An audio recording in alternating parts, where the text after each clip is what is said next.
here?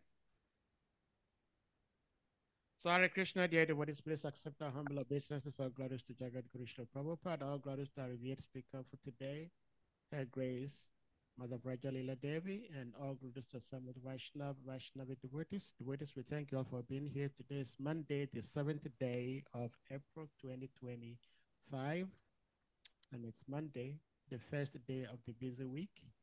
And we are blessed. We have one of our own revered mother, Rajalila, who will be sharing the Nectarian Srimad Bhagavatam Katha with us today. So we encourage you devotees to pay very close attention. And hopefully by the end of the Katha, we're all going to be nourished spiritually. So with that being said, Mother, again, thank you so much for being here as always. And we may put the verse on the screen and you take it over from here. Hare Krishna. Very well. Thank you so much, everyone, for being here. I see some Montages here. So sweet. Talk to some people in the community. Yeah. So Mother Sunita and Gayatri and Loka. Always wonderful. Hari Hari Bol. With over the weekend. We just don't know as of right now. And we also don't know the identity.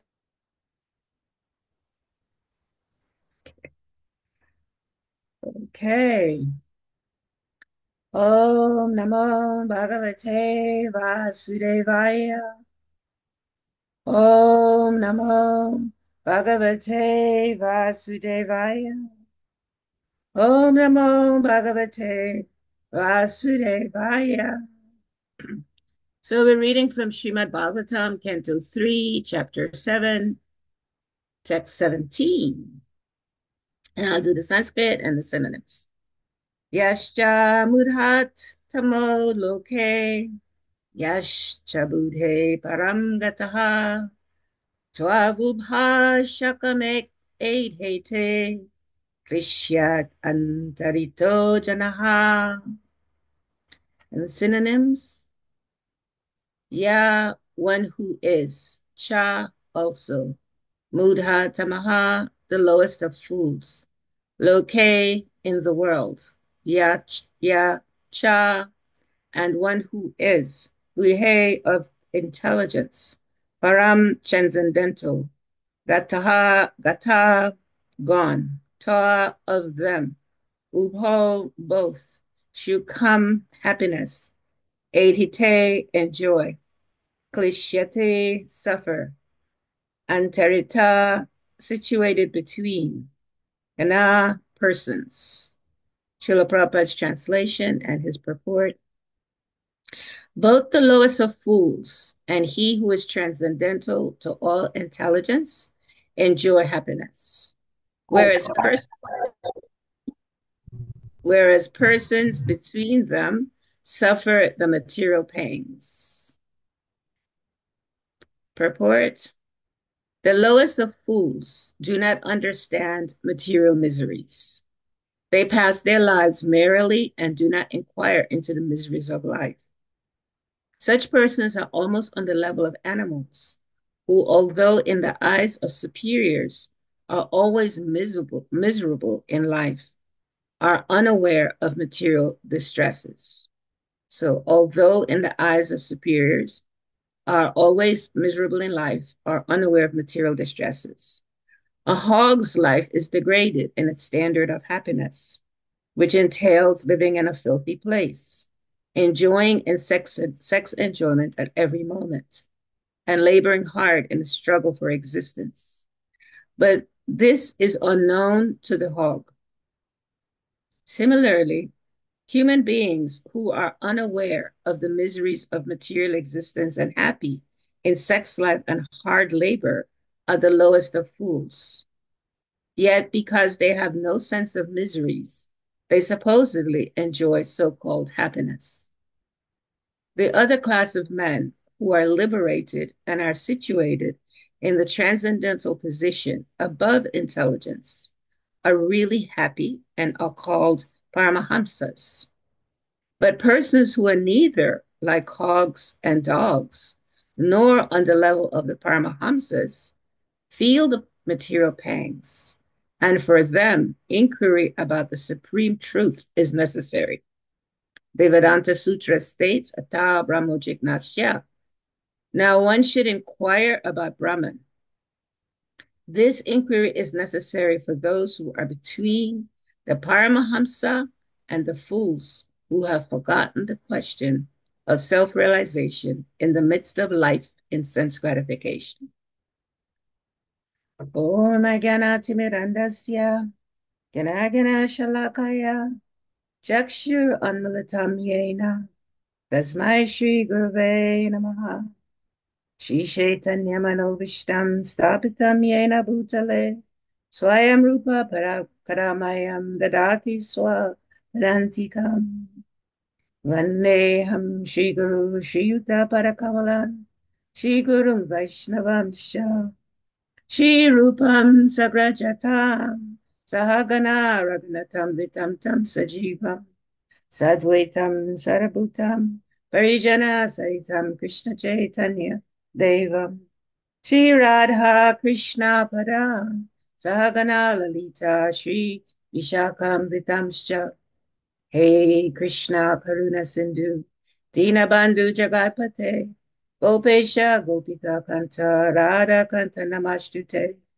Tapta Kanchana Gourangi Radhe Vrindavaneshwari Rishabhanu Sutta Devi Pranamami Hari Priya Vanchakalpatarubhyascha Vipasindubhya Evacha Patitanam Pavanebhyo Vaishnavebhyo Namo Namaha Namo Om Vishnu Padaya Krishna Prastaya Bhutale Srimati Bhaktivedanta Swaminiti Namine Namaste Saraswati Devi Gauravani Pacharine Nirvishesha Sunyavari Paschatya Deshatarine Nama Om Vishnu Padaya Krishna Prastaya Bhutale Shrimati Bhakti Swami Namine Namaste Krishna Padaya Prabhupada Shitatmane Shri Gaura Karuna Shakti Bhakti Tirtha Tinamine Jaya Shri Krishna Chaitanya Prabhu Nityananda Shri Advaita Gadadhar Shri Vasati Shri Gaura Bhakta Vrinda Hare Krishna Krishna Krishna Hare Hare Hare Rama Rama Rama Hare Hare Jai Hari Bol. I'm so grateful to be here, everyone. Thank you. I was going to read that verse again, Sahab, but it's okay. You got it off the screen. No worries. We'll just go into the translation again of this verse is both the lowest of fools and he who is transcendental to all intelligence enjoy happiness, whereas persons between them suffer the material pangs.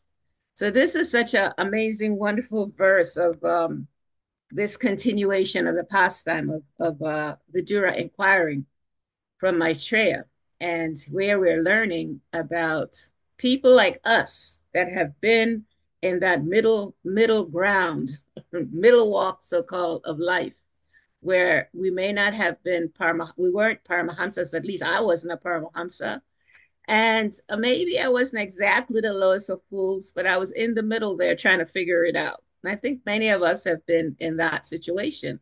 So really, this verse is speaking to all of us. And what's important, there's a few points that Prabhupada is mentioning in this verse. One of them is this, the lowest of fools. So let's look at that. What does that mean to be the lowest of fools? That's pretty intense, right? To say people are the lowest of fools, human beings, just the lowest of fools. Most people hear that, especially someone that doesn't is not inclined to, being God conscious or Krishna conscious at all. They may find that really degrading to be spoken to like that. So, but Srila Prabhupada, why does he do this? Really, it's really to help people to understand how we are, well, we're trying to be devotees, so we're not in this category. We're aspiring to become devotees. We're very fortunate that we were blessed to have a spiritual master, to meet someone that connected us with Krishna. We're so very fortunate with that. However, there are so many people in the world that are suffering. They're really suffering because they are not inclined to wanting to understand or learn anything about God.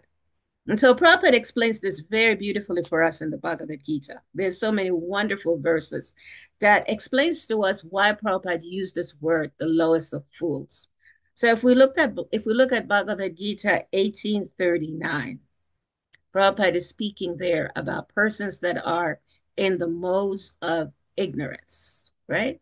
So let's look at that. I don't know, Saha, do you want to pull that up? The modes of ignorance.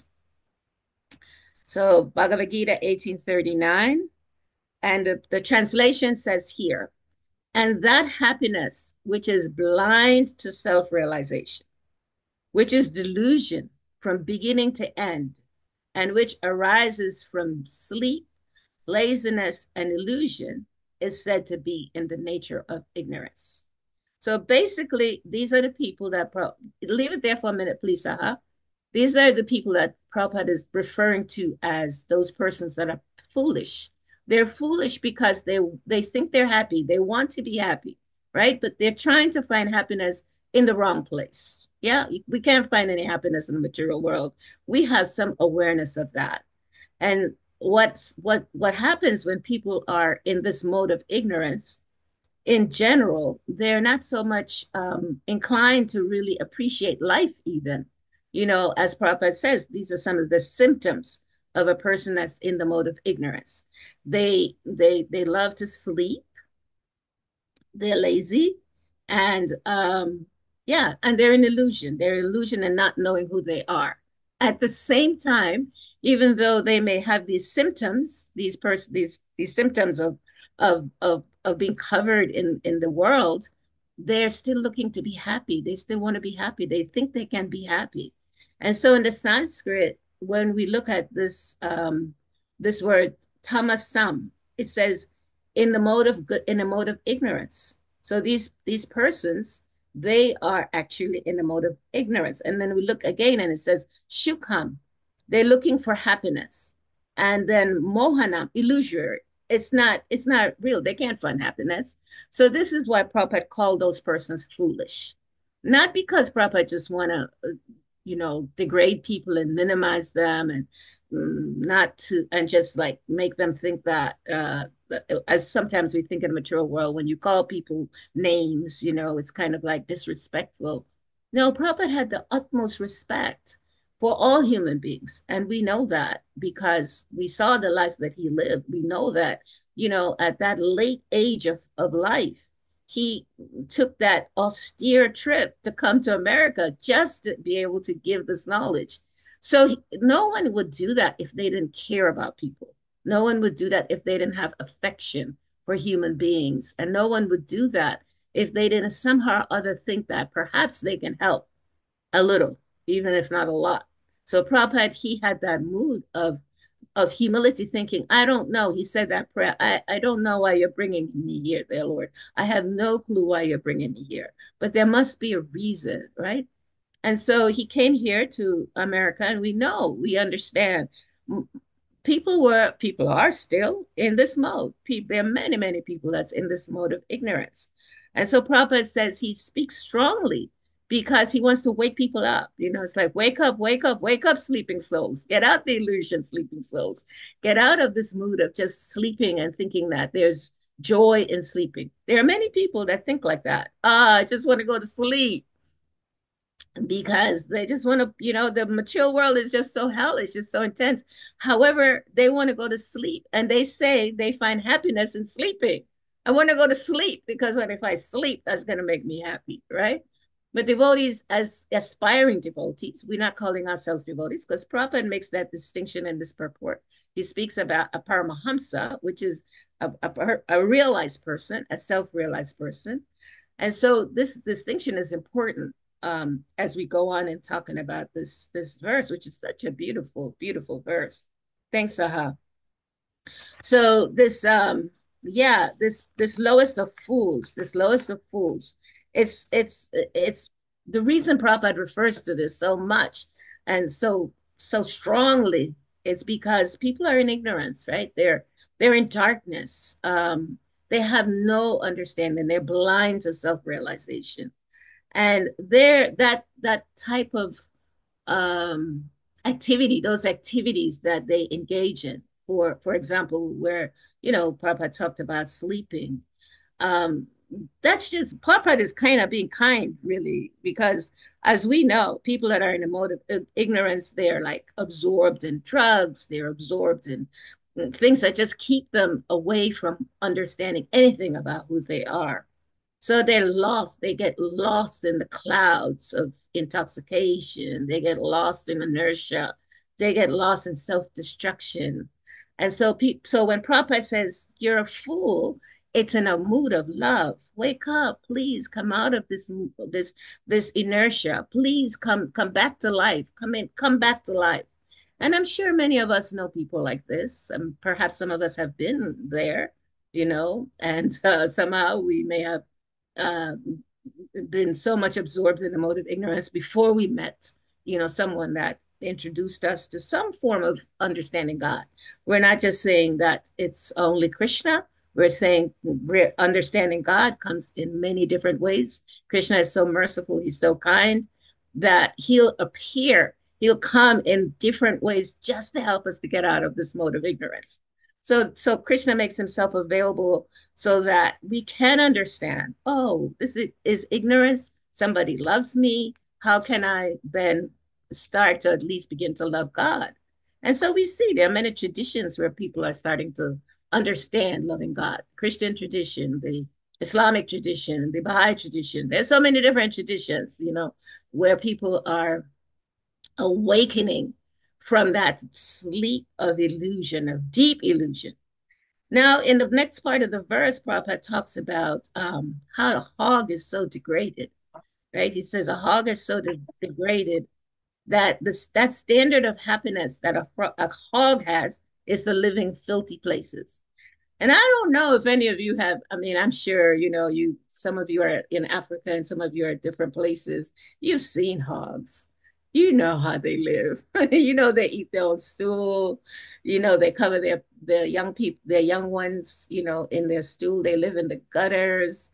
Um, Not just in Africa, but in many, many places. I'm sure that's even in America. I haven't seen in America, but I know that there are places in America where their hogs are, especially where they kill the hogs to make them bacon for people to eat. They are able to see how hogs live. And I've seen that so much in India. Actually, Prabhupada said, before going to India, we must have the right consciousness. Because once you go to India, you're going to see so many things that could really disturb the mind. And one of them is the hogs in Vrindavan, because they're in Vrindavan, and Vrindavan is a holy place. And so if we have a mindset that we go to Vrindavan and we see these hogs and we see how they're living, and if our mind is kind of like a little bit um, disturbed because we think, oh God, why is this in Vrindavan? Why are these hogs living like this in Vrindavan? Because Vrindavan is a place where Krishna is born, right? Where Krishna appeared and performed so many pastimes. But yet, these hogs are there in Vrindavan, Prabhupada says, because they were people, saintly people in other lifetimes. So we don't know who those hogs are in Vrindavan. But in general, the hogs, they live in places where their their lifestyle is not a lifestyle that most people would look at and say, "Oh, that's just it's such a wonderful way that hogs live." So this is the reason Prabhupada used the hog as an example, because he's again emphasizing and giving a visual of the mode of ignorance, the darkness of the mode of ignorance. He's explaining that like hogs, they don't, they're hogs, they don't really know that there's a different way to live. That's for them, they're very happy in that way of living in an unclean, for us as human beings, we see as unclean. But Prabhupada says, yeah, this is the way that hogs live, and also people that are in the mode of ignorance. They tend to think like that. They tend to live in that kind of consciousness, like a hog, totally unaware. So what is it that the human beings are unaware of, though? Like the hogs are unaware that they're in an unclean situation. They're unaware that they're eating their own stool. They're feeding their young ones their own. They're unaware. that that's something that's considered by the human beings to be really uncouth. But what is it that we do that's like that? Why Prabhupada used this example. And so he explains to us that human beings, we are unaware of the miseries of material existence. So we're living, and when I say we, I'm not speaking about all of you great souls, for sure. You've all given your lives to, the spiritual master, and all of you are seekers of truth, seekers of love of the Lord. So I'm speaking in general about those persons that have not been blessed with this awareness, this understanding. And not that we look down on these people, because it's even if it's not in this lifetime for some of us, probably another lifetime, we might have been like this. So it's kind of this knowledge is to help us to develop more compassion, more care, more understanding about people's situations and people conditioning, and to awaken us to be aware of why Prophet came, what was his mission, and why is he encouraging us to be in action with this mission? Because people are suffering, and they're suffering because they're not aware. So Prabhupada says, yes, because these people have no sense of the miseries that they're going through, they tend to think that they're enjoying, right? They think that, okay, like the hog, I'm happy. This is our life. This is my family. I'm taking care of my family, even though I'm in the gutter with my stool. The persons in the mode of ignorance, they tend to think like this. And then Prabhupada talks about this other type of person in the verse where this person is also looking for material happiness. They're thinking that they can find happiness in the material world.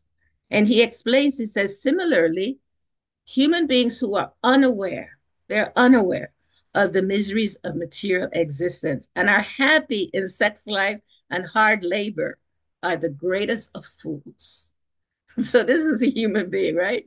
They're thinking like, oh wow, I'm enjoying life. And we'll talk a little bit about this, but let's look at what Prabhupada says about this in the Bhagavad Gita, because when we read Srimad Bhagavatam, of course we know everything is there in the Bhagavad Gita, explained in a very simplistic way. So let's go to Bhagavad Gita 1839, 18, I'm sorry, 1838, 1838. That's, I think, Vishayendriya Shamulgat. Can you pull that up, Sahab, please?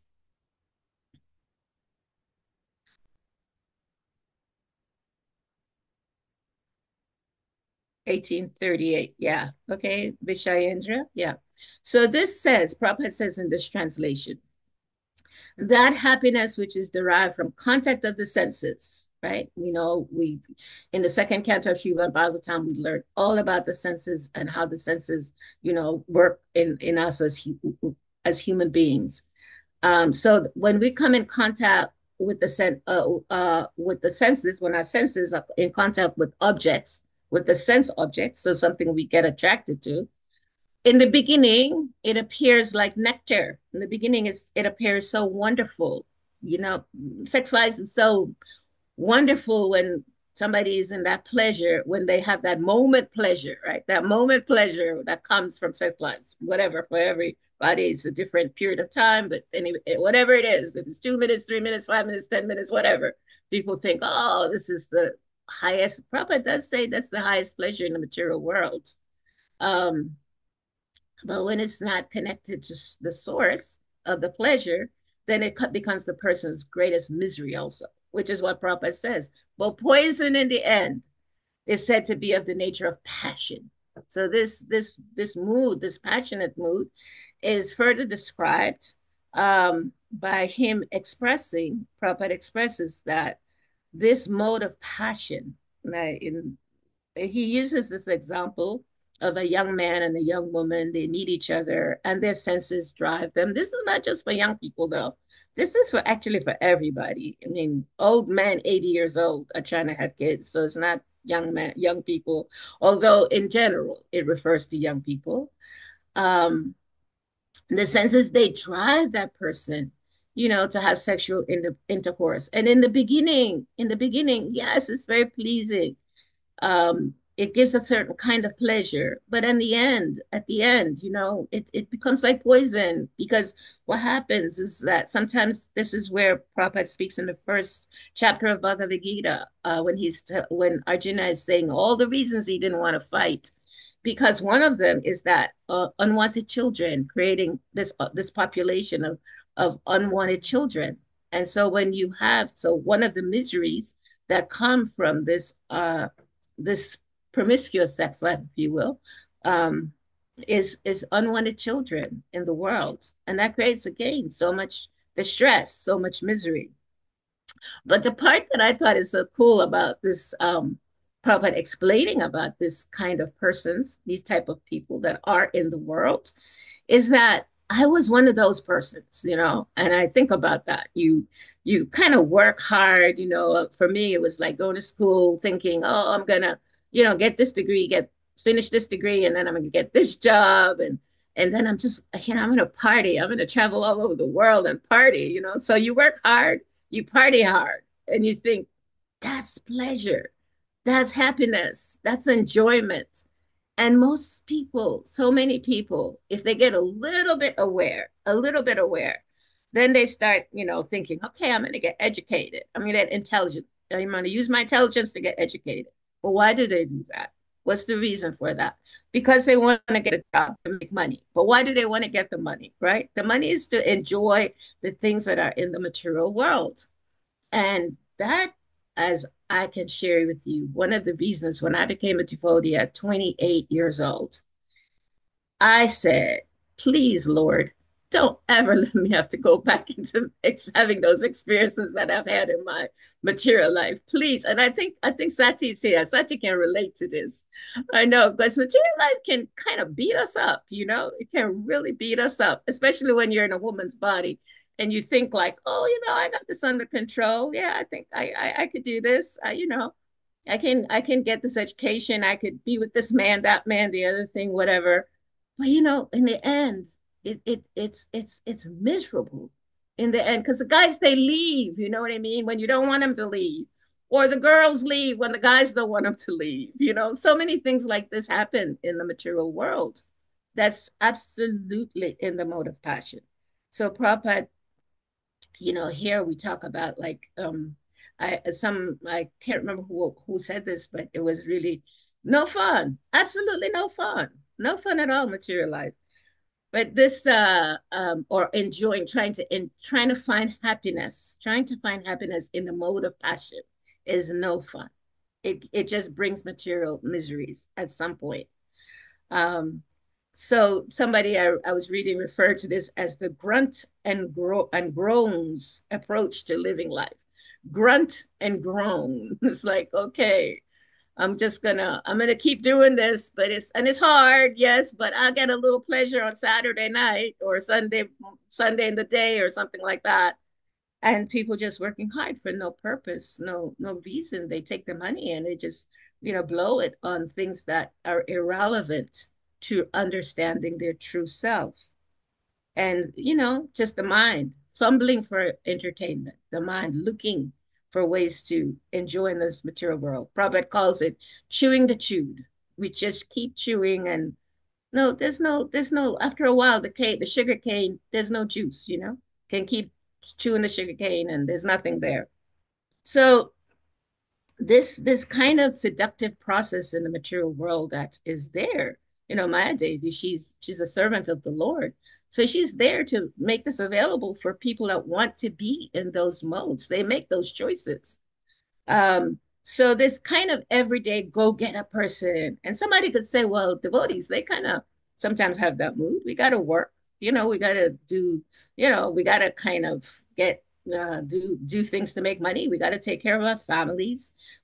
What's the difference? There's a huge difference in a devotee that's engaged in doing things in the material world than a person in the mode of passion that has no knowledge whatsoever of who they are and what is the goal and purpose of their life.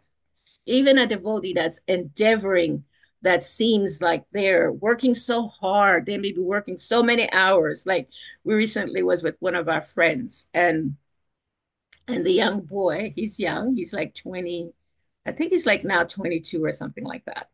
And so he's working 6 days a week. And um, and so his dad was telling Ekivirapubu that he wants to be a billionaire, not a millionaire, a billionaire, a billionaire. He's a devotee. He's born as a devotee. You know what I mean? His parents are devotee, and he's very serious about it. He's not joking.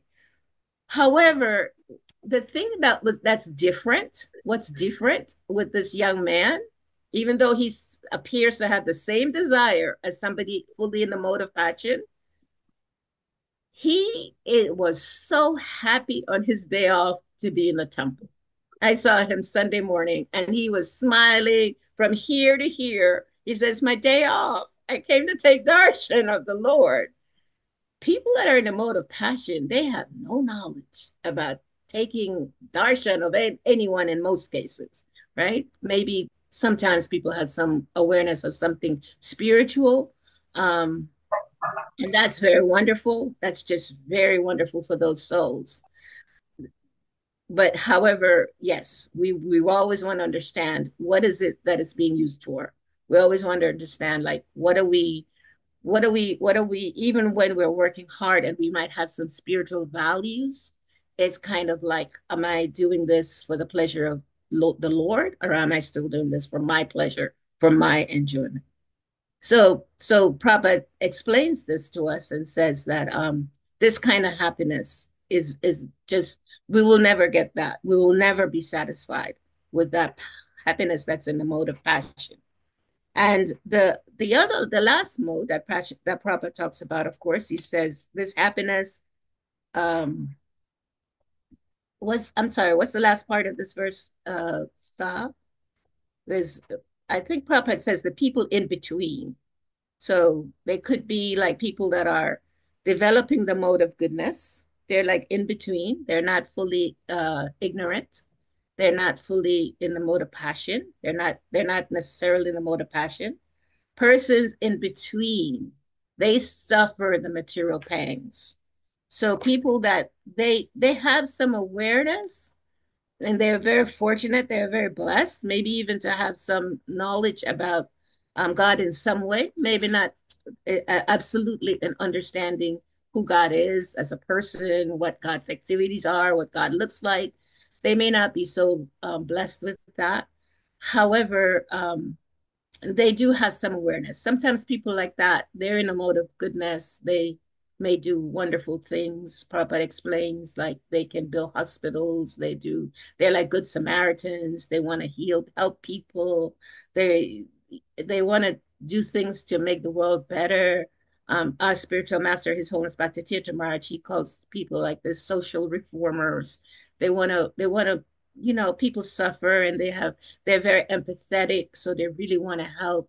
So they try to do things that will make a difference in people's hearts and in people's minds. And these people, they're also suffering because at the end of the day, Krishna explains in Bhagavad Gita that all of us will have to leave this body.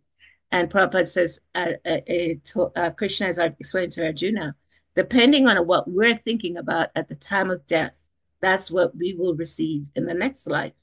So if someone is a social reformer in this life, then in the next life, this is what they will get. They will continue to somehow or other be of service in that way. Not that there's anything wrong with being that in that service. However, that's not the utmost of understanding what real service means. That is kind of like the interim people.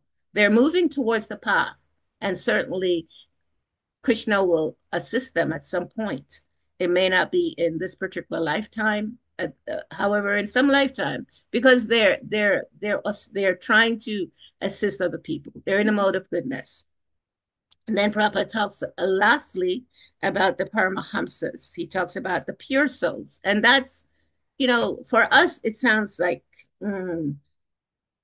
these Paramahamsas, Prabhupada explains to us that they're very advanced devotees, very advanced souls. Actually, this word Paramahamsa means a great swan, a swan.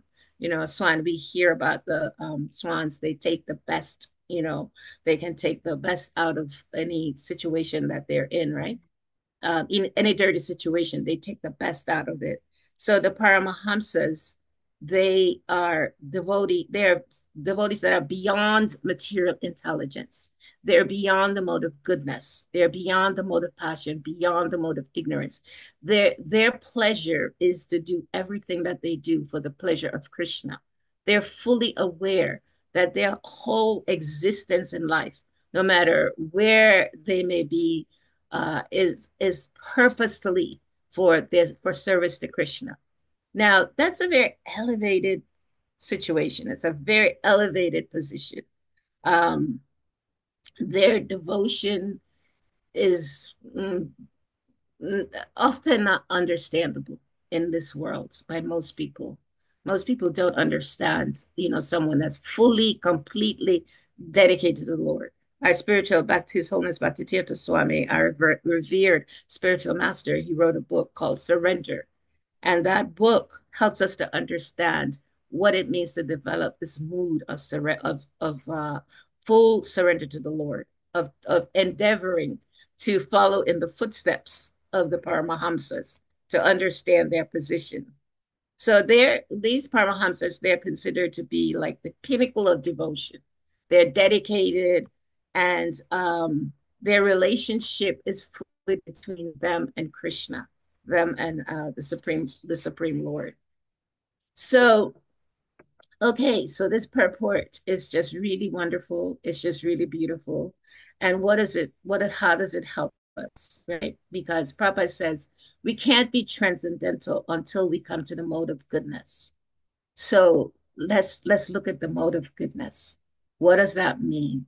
Um, what does it mean to come to the mode of goodness?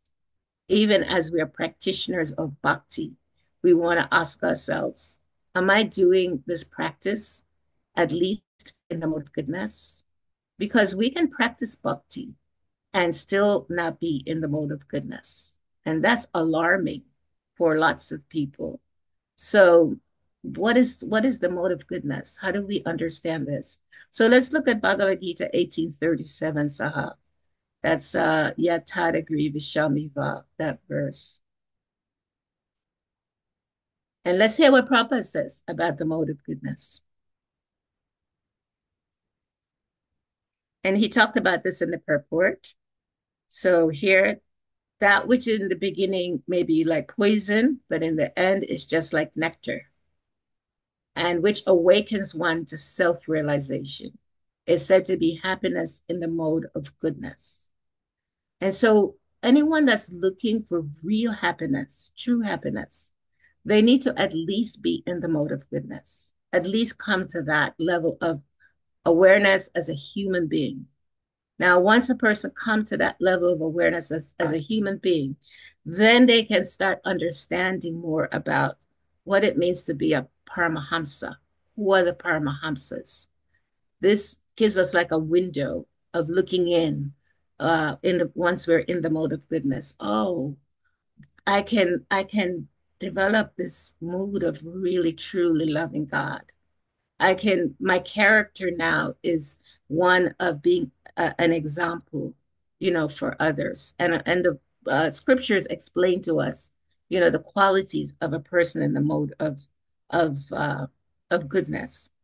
And Prabhupada says here that that person who is in between, they're not a Paramahamsa, and they're not actually like hogs and dogs.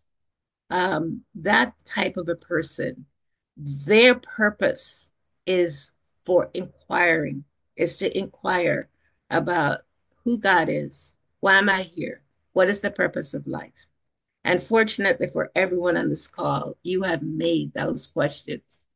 You have opened that window and you're looking in.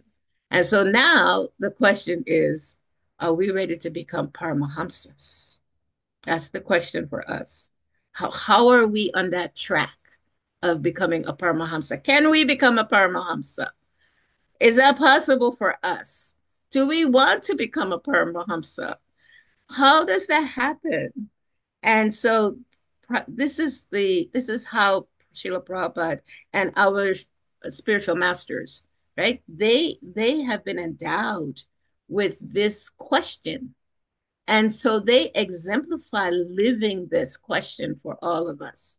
And that's those personalities, because they're living it, they inspire us to begin to understand, okay, I've moved out that mode of ignorance and I've moved out the mode of passion, and I'm developing more that seeing things through the mode of goodness. And now I get this opportunity to practice bhakti, which is the ultimate in understanding the Lord, having a relationship with the Lord, a personal relationship with the Lord. And so what is now required of me, to have this relationship? So Prabhupada explains it's only mercy. It's only by mercy and grace. So we pray for that mercy and grace. We pray for that. And there's one short story I'll end with of this personality that is one of my favorites in the Srimad Bhagavatam. There are many, but this one, there's two that are my favorites, but this one is really my favorite. And for those of you that's never heard the story, I'm sure most of you have, but for those of you that haven't, it is the story of Pingala. Pingala. Pingala was a prostitute, and her whole life was based on just waiting, for men. So that, that was her way of life. That's how she earned any money.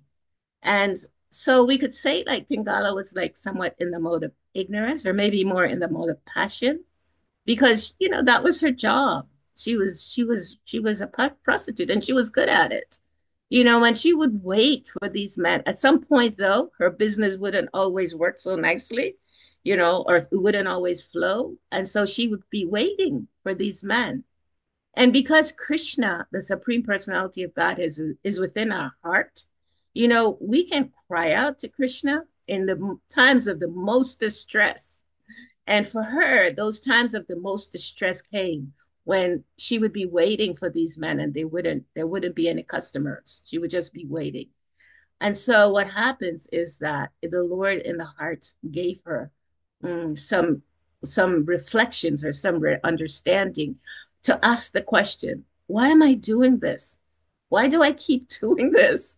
There's something not right about this. Something is not happening for me. I just keep waiting. Sometimes they don't show up. I don't get the money, and that was her livelihood. That was her business.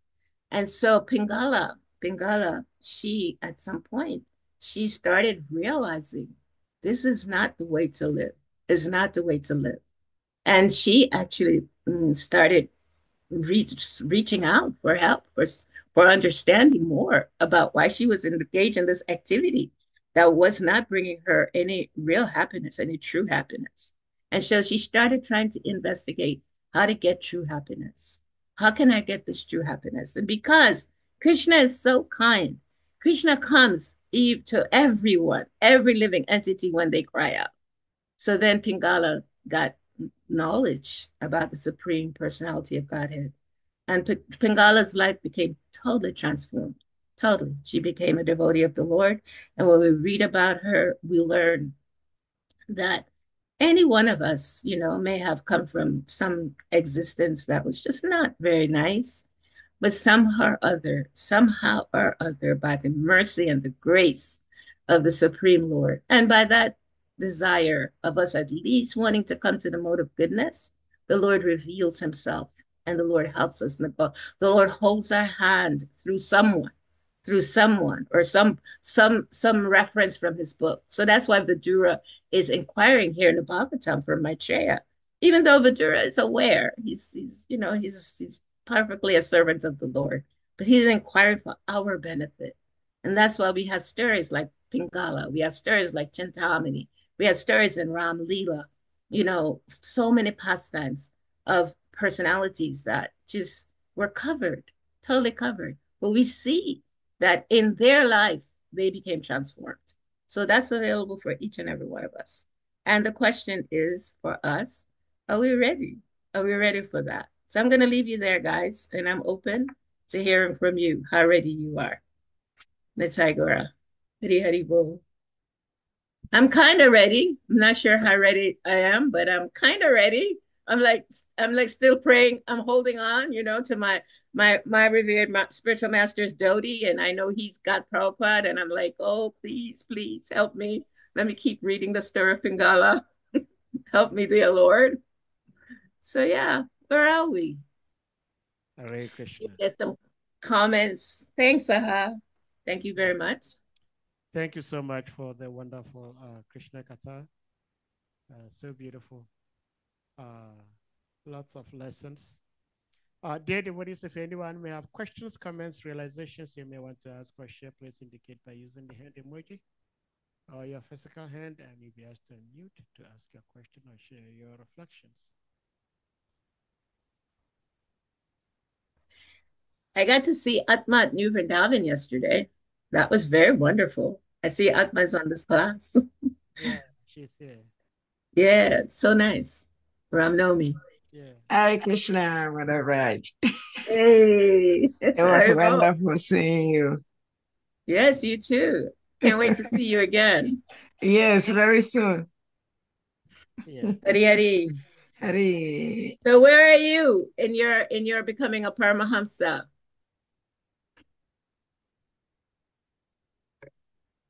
Or are you already a Paramahamsa, Atma? But I'm not close at all. I'm still working. Still working on it. Yeah, I think we all. When I read this text, when I read this verse, uh, I was reminded of a statement Guru Devi His Bhaktivedanta Swami Maharaj made some time ago. And Gurudev was saying that he truly appreciates most of us because the nature of all loving entities is that we want to be happy. And we have come to understand that material happiness is chewing the chewed. So we do not want to go that route. We do not want to become happy materially. And so we've given up material sense enjoyment. And we are chasing after spiritual higher enjoyment. But most of us are not tasting it yet. But day in, day out, we're still struggling. Not going back to the material sense enjoyment, but we're still struggling to attain that Paramhamsa level. So in that sense, he appreciates us a lot. And I've been thinking about this for the longest since I heard this from him. And I've been wondering, just like you asked today, how am I going to get to this level of this Paramhamsa level where Krishna tells Arjuna that this spiritual life is Susukam Kartuma Vyayam. It's joyful. And I'm hearing that it's joyful, but I'm not experiencing it. And as much as I want to be happy, I'm also afraid to go back into material life experiences to get this material pleasures. So my question to you, Mother, is that it is not a matter of I do not know what will give me this happiness. I know, which is the Paramhamsa. Yeah. But why am I not getting there? Even though I have been on this path for quite a while, but why am I not getting there? Hare Krishna. Haribo. Thank you, Prabhu, for being so transparent, so vulnerable. Yeah, I remember Bhakti Tirtha Maharaj used to say that we need to join this movement every day. Every day we need to have a mood of like, oh, for the first time, I'm hearing about Krishna. For the first time, I'm hearing this pastime of Arjuna and how, this how he fought in the Battle of Kurukshetra. For the first time, I'm meeting these devotees that are so excited about spiritual life. And I'm gonna give you guys a real example of that.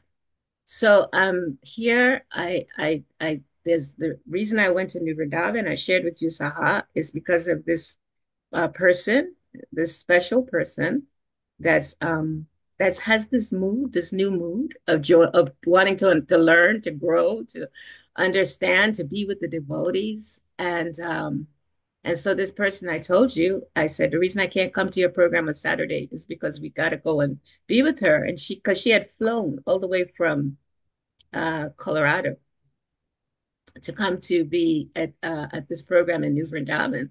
So Kabir and I went there. So her mood of excitement, her mood of enthusiasm, her mood of wanting to learn and grow and be with these, devotees for the first time like this was so inspiring for me that the Lord in the heart, and I prayed to him, and my Guru Maharaj, my Guru Maharaj definitely directed me. And he said, tell her cancel her ticket back home and let her go and visit the Institute in Maryland and let her get a new ticket from Maryland and go back to Colorado from Maryland. And come here, Kelly. That's right. And so here we have Kelly for Hare the first. Krishna. Kelly, Hare Krishna. Hare So Kelly is so excited, and she walked in Guru Maharaj's room in our spiritual master's room today, and she went, "Oh!" So to just have that mood again is the love that we're all looking for. Thank you so much, Mother Kelly. Thank you so much for being here and being at the Institute. That's so lovely. My honor. Thank you. Thank you so much. Thank you so much. And thank you for sharing, Mother Rajalila. Yeah. So let's join again, every day. Yeah. We join every day. Wow. That's where the taste is. Wow. Thank you so much for this practical answer to my question. Like I said, sometimes someone may think somebody's asking question just for asking, but it's something I've been pondering over for so long. For so long, as Gurudev said this to our hearing, that yes, I'm very much scared to go back to try to enjoy material life. Yeah. And I want to be happy. Of course, I'm getting some happiness. That is why I'm still doing what I'm doing. But I understand that there is real joy, happiness in the spiritual life. And uh, I'm licking the honey from the outside of the bottle. But sometimes when I'm lucky, a little honey spills over and I'm able to taste it. I think you're being humble, Saha, because the thing is, you know that you're not trying to enjoy in the mode of ignorance or passion or even goodness. You know that your happiness is coming from the fact that you're endeavoring to follow in the footsteps of the Paramahamsa. And that's happiness. And you know that. It may not appear to be the kind of happiness that we think in the material sense. It's not maybe the happiness of enjoying this material world, but there's a joy I know that you're receiving that is beyond anything in this world. Just look at how you and your wife this past weekend, just fed all these devotees that came to your home, and your wife being such an amazing cook. I know everybody was so happy. Actually, I'm waiting to get back to Gitanagari. She told me she was going to save me Prashada. Hare Krishna. Well, thank you so much. Dear devotees, anyone with something else to ask or to share, please? Srimad Varaha Prabhu, I see you're here. I see, Madhavan Prabhu is here. I see Takora Murari's here. I saw Govinda, he's here. Of course, all the ladies, please, Mitravinda is here. Please share something. Let us inspire Kelly. Yeah. Madhavan Prabhu, please, you may unmute. Hare Krishna. Madhuvan Prabhu. Hare Krishna. Hare Krishna, VRAJALILA. Nice having you I can't hear again. himself. You happy? Okay, Is he muted? So, yeah. So, I'm very happy, always happy to have you in this program. I hope you are hearing me now. Yes. Yes, I'm Hare hearing you, Krishna, Mother. Prabhu. Thank you very much. I'm hearing you. So, thank you for giving us this wonderful lecture and then giving us your time and your love also. We so much appreciate it. You mentioned you said one can practice bhakti without being in the mode of goodness. So please, I want you to expatiate because I will have thought that practice of bhakti is above the 3 modes of material nature. So, but you now mentioned that one can practice bhakti and without being in the mode of goodness. So I want you to expatiate a little bit about that. Yes. Thank you, Madhuvan Prabhu. You're very sastric, and I appreciate that so much because that is a fact that that bhakti is not contingent. It's on anything. Bhakti is separate from anything. We get bhakti from bhakti. It doesn't matter. Even in a mode of passion, somebody could get bhakti. However, it is explained in the Bhagavad Gita that in order to become, a human, to be in a human consciousness, to truly receive bhakti, in the sense that we can appreciate bhakti, it's recommended that we at least be in the mode of goodness. And in the mode of goodness, when we attract bhakti and we're in the mode of goodness, then it's a lot easier to practice bhakti. Even though bhakti can be given to somebody in the mode of passion, it may not be as easy to practice.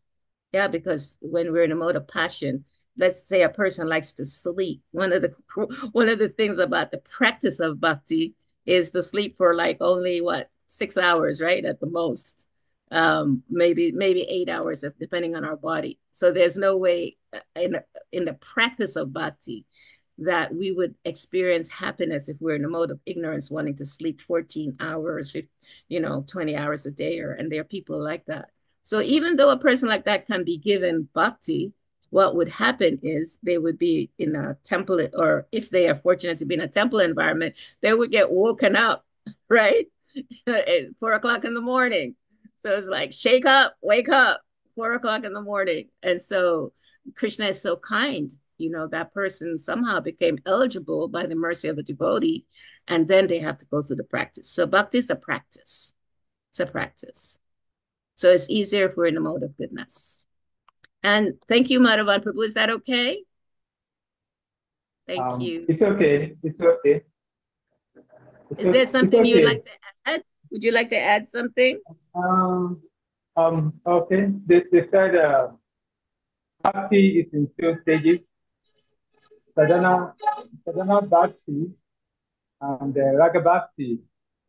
So maybe somebody in the mode of, like you explained, somebody in mode of passion, for instance, maybe through the sadhana bhakti, then it can be elevated.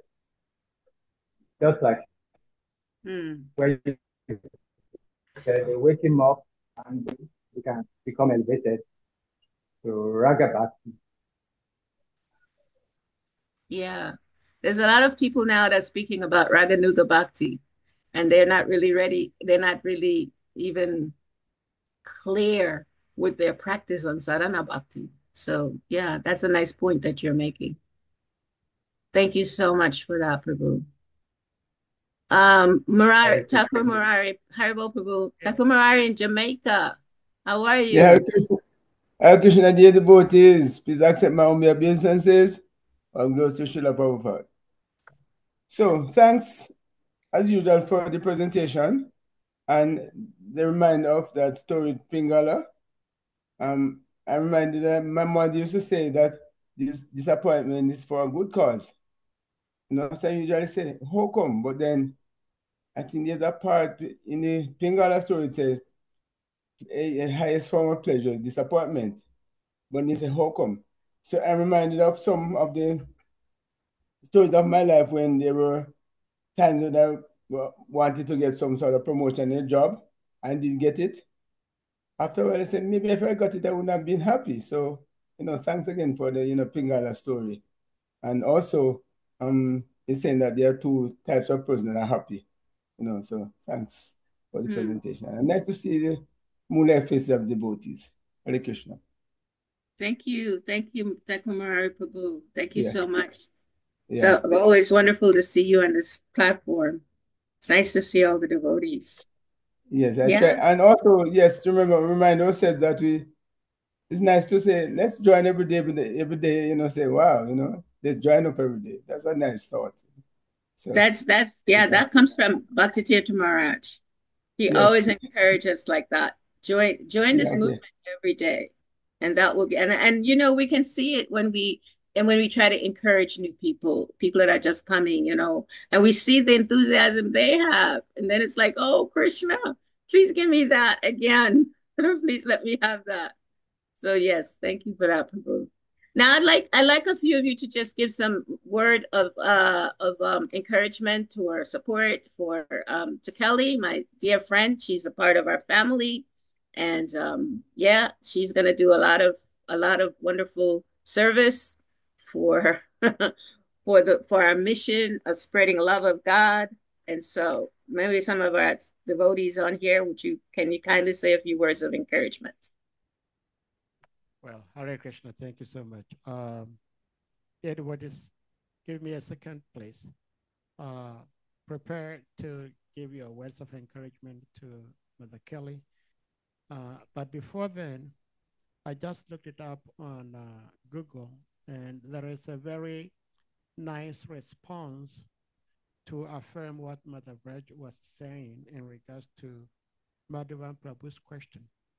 And this is something somebody asked and was answered by His Grace Chaitanya Charan Prabhu.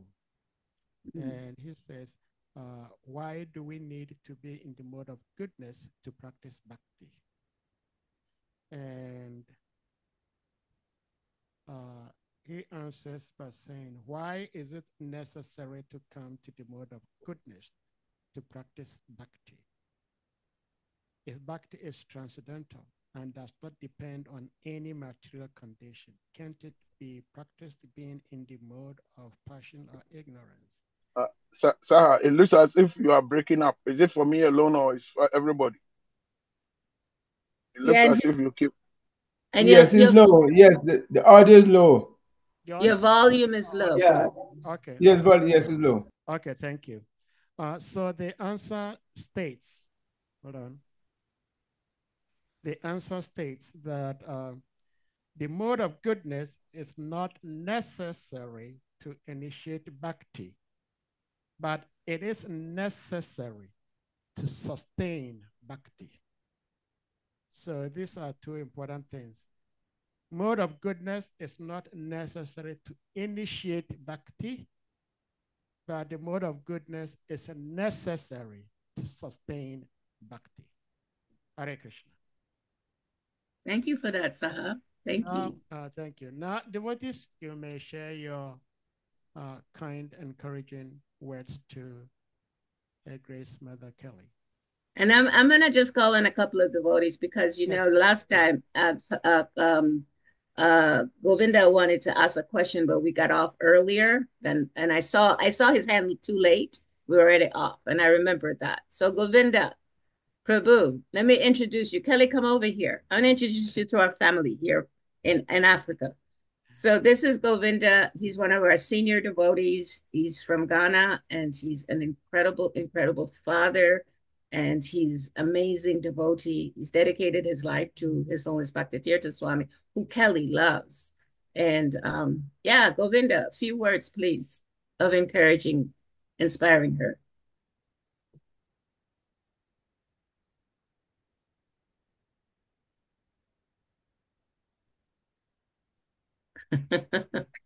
I don't want you to have an accident. So if it's hard for you to do this, don't do it. Hare Krishna. All right, Mother, please kindly accept my respectful obeisances. All glories to Gurudev, all glories to Srila Prabhupada, and all glories to the assembled devotees. In fact, I rather have a question.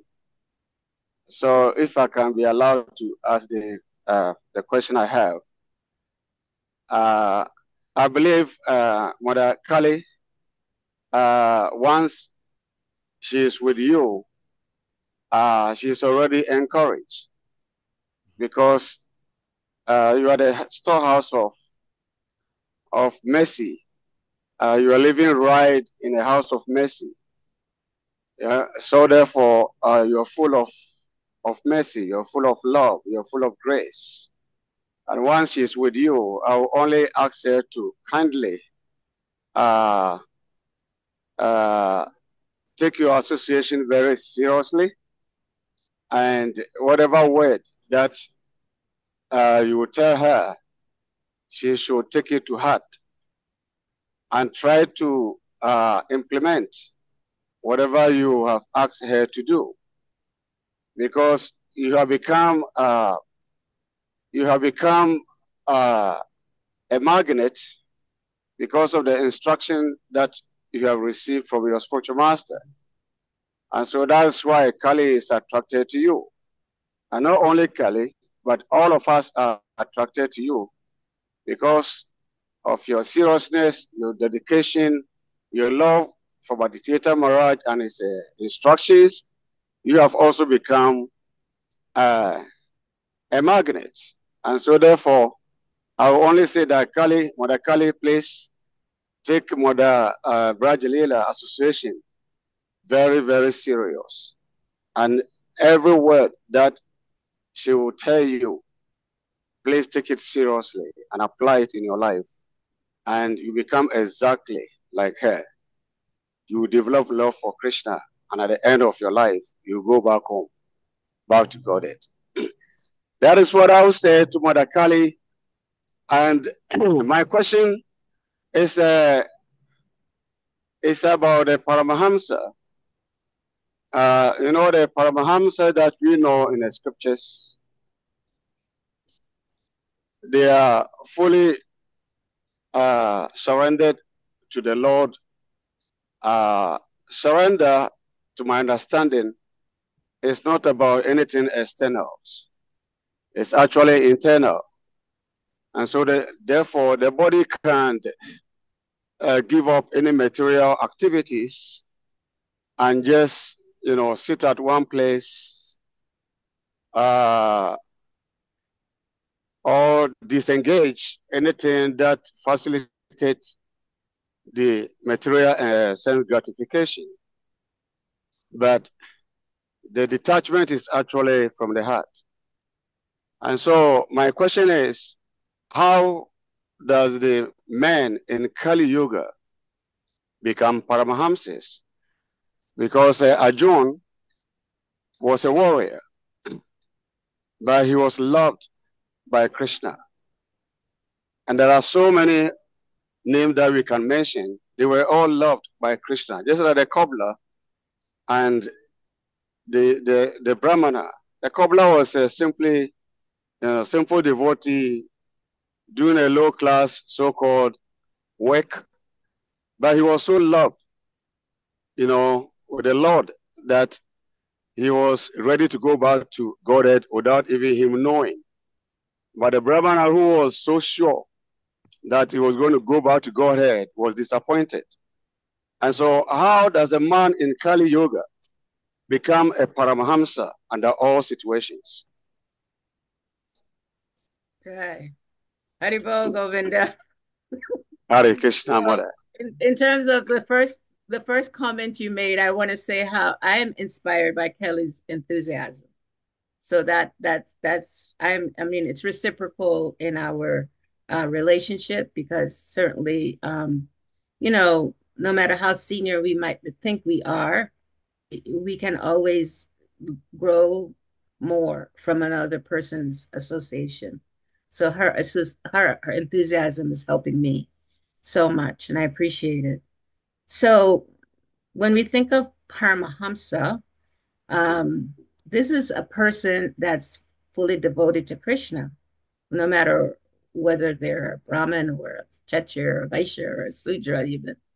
Um, the devotion, the dedication, to the Supreme Lord is based on devotional service. And if someone is engaged in devotional service, if someone understands, there's a verse in Bhagavad Gita that says one should, Bhagavad Gita 8:9, and it explains one should meditate upon the Supreme Person as one who knows everything, as he's the oldest, who is the controller, and who's smaller than the smallest. Anyways, explaining about who Krishna is and how to meditate on him.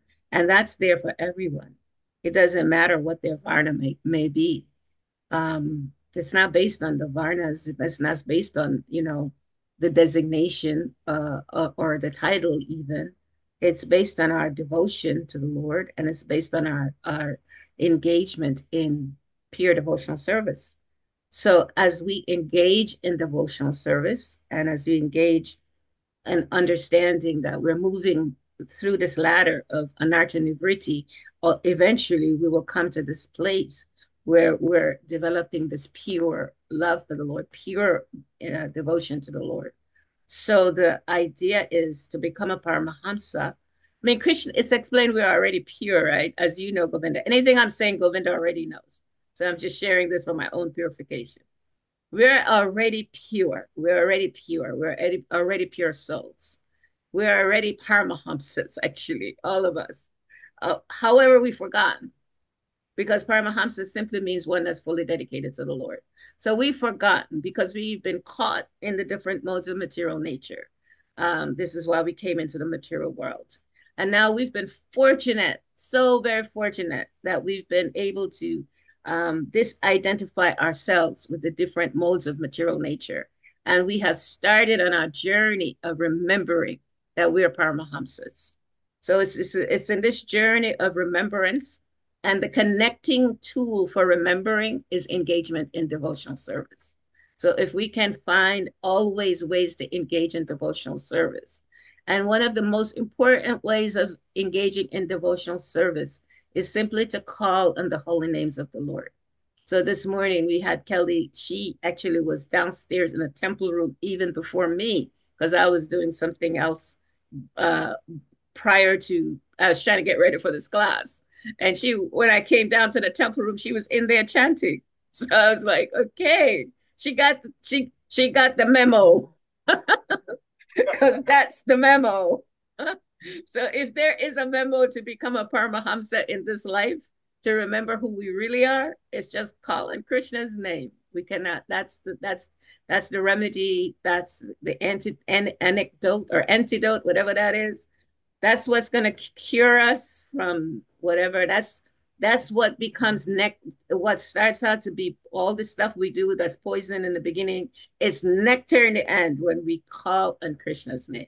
I don't know, Kelly, how are you feeling after you chanted this morning? You were down there chanting for quite some time. The longest I've ever chanted. Feeling great. Feeling so blessed to chant in that space with the two of you, the holiest day of my life. Honestly, I wrote that down today. So yeah, so she's on her way to becoming a remembering that she's a pure servant of the Lord. I don't know, Govinda, you already know all this, but anyway, thank you for engaging me. This is why I love this platform, because I get a chance to get reminded from my brothers and my sisters. I wish my sisters would start talking. Well, Hare Krishna. Hold on, let me see. Sati, I'm gonna ask Sati. Sati, can you share some words for because Sati's not shy. Can you share some words for them? Yeah, I'm in the hospital. Yeah. Just that no matter what, Krishna always arranges that you stay with him. So I've been experiencing that now because I haven't been association devotees and I haven't been like in temples, and just that Krishna's been like sending people and reaching out, and he's just been like even last night I watched Radha Swami speak at the Bhakti Center on YouTube for like 5 hours, and I just felt fortunate to be able to watch it. And I was thinking that's really fortunate that I got to be part of that. So just that Christians are always like finding ways to keep you enthused all the time, even when you're not like in the place where you, because I'm used to always being temples. I think that's the place you have to be, but I'm finding that Christian is always arranging for my happiness, even though I'm out and about in the world. And it's helping me out because it's just nice. We were talking about that yesterday, that sometimes as devotees, it may appear that we go through some things that are suffering, like suffering situation. Sati's in a situation where her husband has cancer and she's in a hospital with him. And so it appears to be suffering, but listen to Sati. Just let Krishna remember, Krishna is with us and Krishna is always arranging for us. This is the mood of a devotee. Yeah. So thank you, my love. Thank you for sharing this. And we're with you. We're with you. We may not be physically there with you, but we're with you. We know that the service that you're doing, Krishna is seeing that for sure, taking care of the soul while he's going through that experience. And you'll be there when that soul leaves. That's the most important blessing I believe anyone can get in this lifetime, is to be with a soul if and when they leave the body. So our prayers are with you. Thank you. Yeah. Thank you so much. Okay. Raj. Okay, so it's on you now. If there's anybody else you'd like to call, I saw some of the other senior devotee. I don't know if they're still there.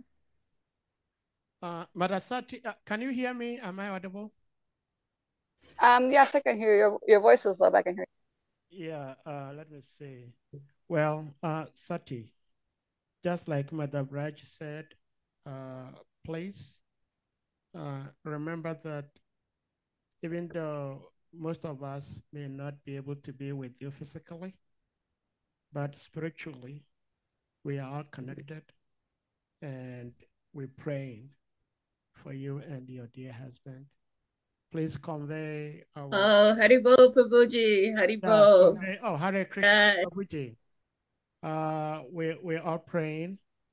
We're praying for you, and actually we're praying with you, because we know as a devotee, you're always praying to the Lord.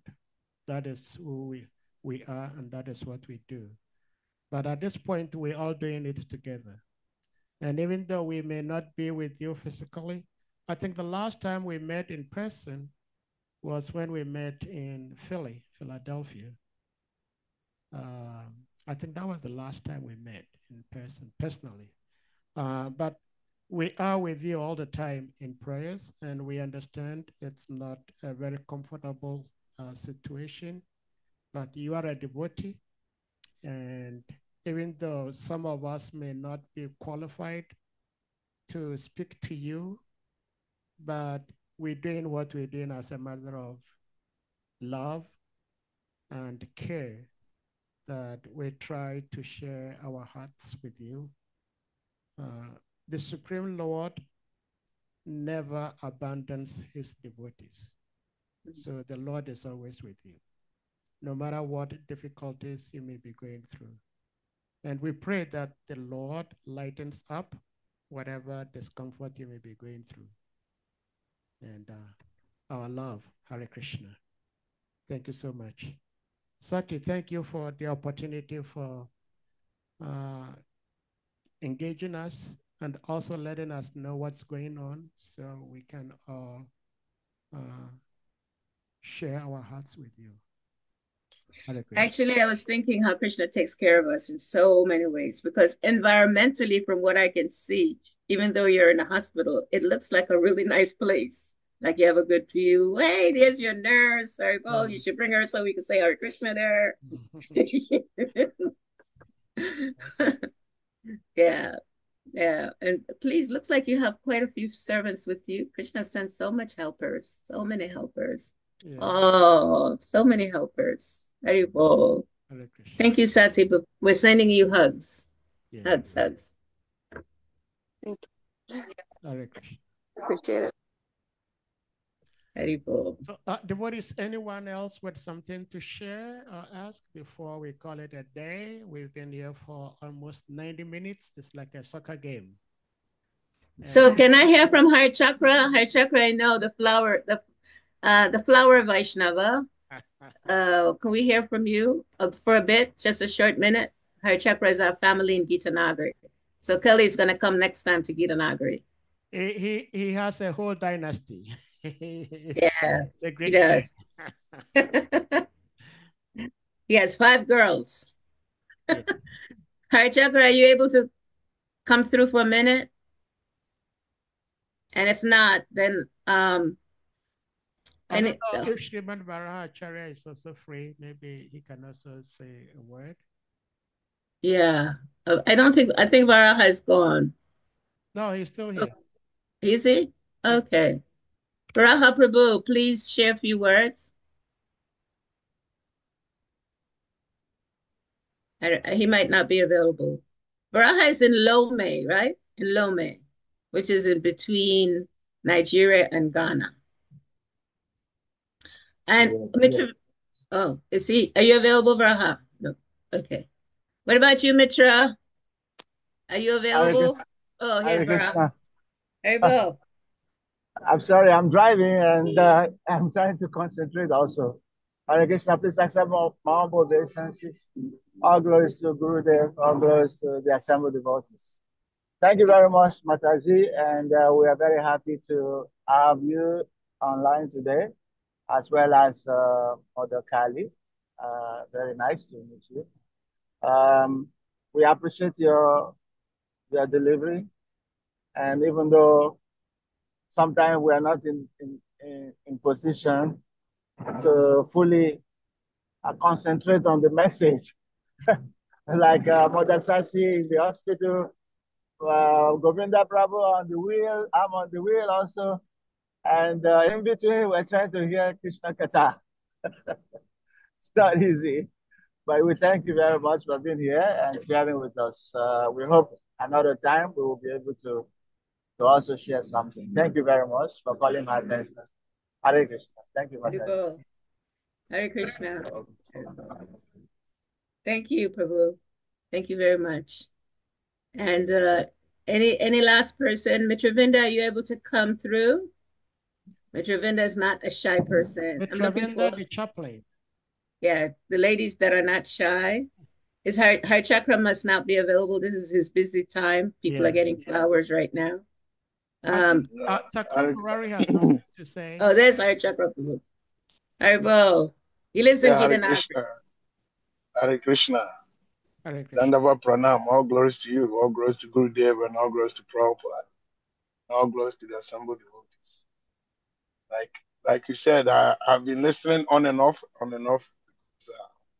Even though I have my earpiece, but sometimes the distance, I get cut off. But Mother Kali, keep it up. I mean, Krishna has promised us that a little, just a little. Krishna didn't say much endeavor. Krishna says just a little endeavor on this path can save you from the most dangerous part of fear. So whatever little effort you put in, Guru Maharaj always says, Srila Krishna Bhattacharya Maharaj, he always says that even in the material world, if you work in a company for some period of time, then they give you benefits. So if even materially they give you benefit for the little effort you put in, what do you think of spiritual life? Your effort is so much. So you should keep it up. I mean, there's nothing to lose. I mean, that is the worst thing. The worst thing is you have nothing to lose, but you have everything to gain. Yeah, so keep it up.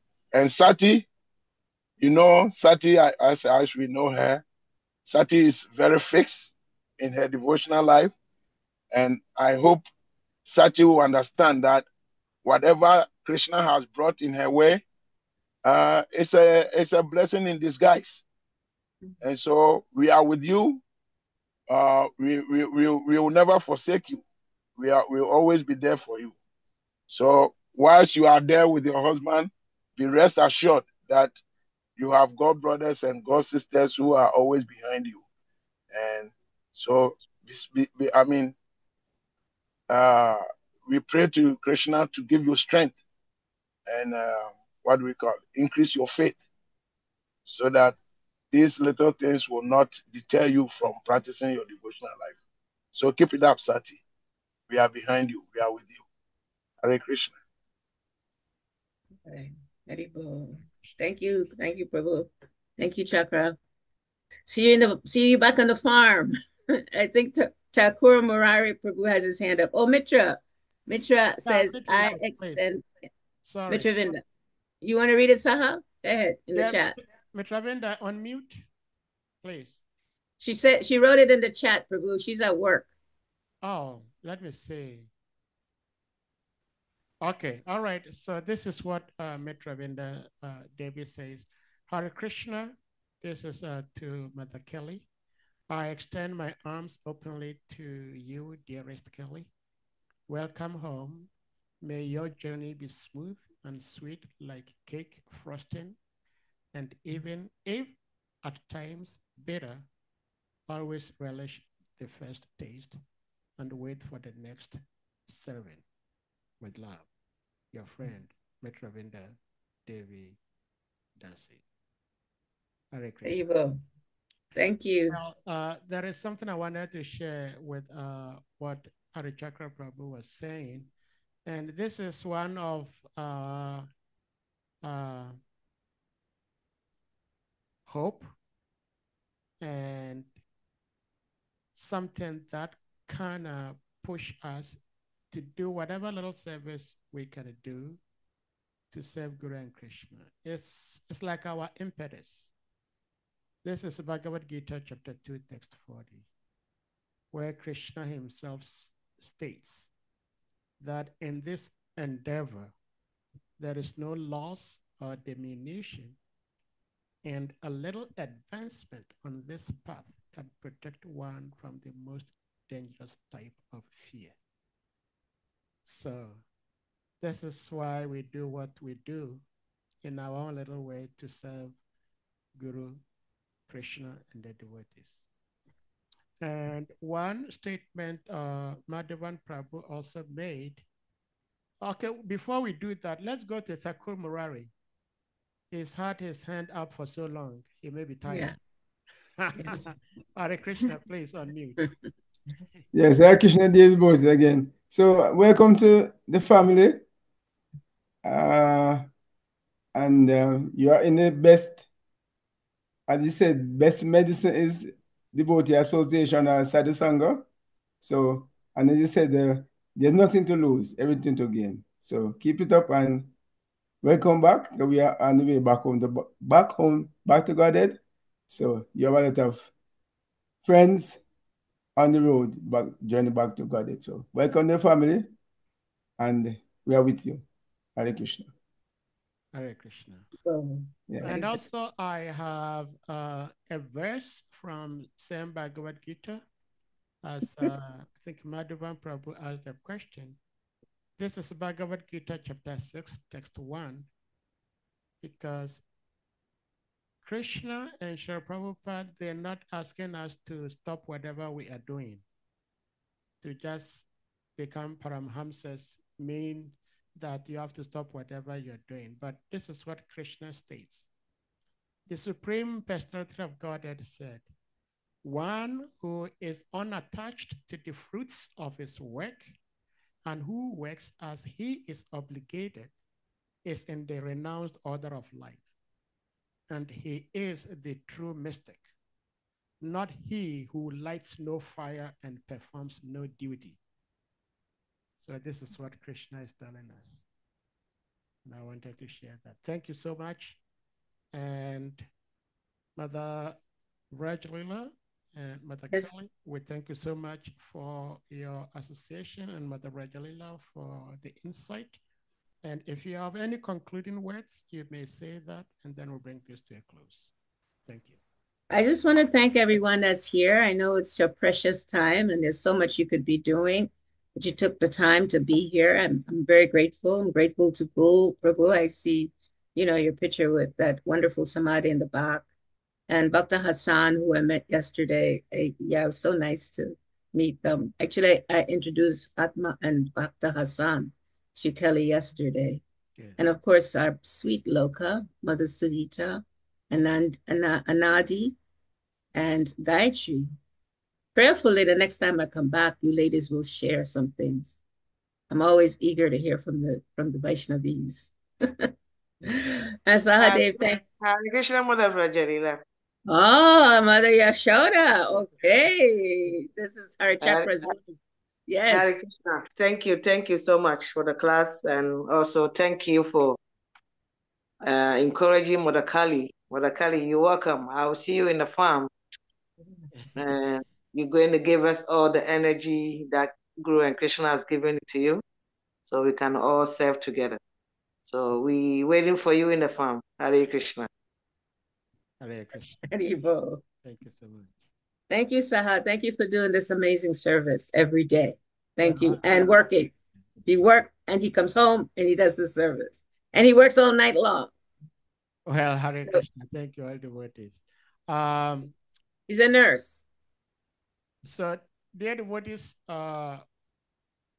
we really thank you all for your attentiveness, and particularly I would like to say, and please forgive me if this is a word of embarrassment, but I would like to personally say a big thank you to His Grace Gol Prabhu. I appreciate him so much because it is said that those who know speak, and those who are wise, they listen. And God Prabhu is always here, hearing. Once in a blue moon, he says a word. Even before he says a word, it cannot be pushed. So Prabhuji, I would like to push you. I'm sorry. I would like to say something today. God Prabhu. Can we see you also, God Prabhu? Give us your blessing. Yeah, Haribo. Okay. Hare Krishna, thank you very much, Mother Sadev especially. Yes, I'm just a silent observer. I absorb what I hear. Frankly speaking, I may not all of it will resonate, but whatever does resonate is always helpful. Because, I'm a beginner, so maybe that's why it doesn't all resonate at the same time. But I'm deeply grateful for what I've learned from you and from the other teachers. And I wish you all the best. Hare Krishna. Thank you. Thank you, Prabhu. Thank you. Thank you. Thank you so much. And with that, devotees, we're going to humbly request you all to kindly unmute, and we all chant Hare Krishna Mahamantra to express our deepest appreciation to our revered speaker for today, Her Grace, Mother VRAJALILA. Jai. And if you can't wait, Hare Krishna. open your Krishna Krishna. 1 minute. Hare Rama, Hare Rama, Hare Rama, Rama Rama, Hare Hare. Kripa Sindhubhyo, Vaishnavabhyo, Namo Namaha. Haribo. All glories to Hare Krishna. Jai. Haribo. Hare Krishna. Thank you.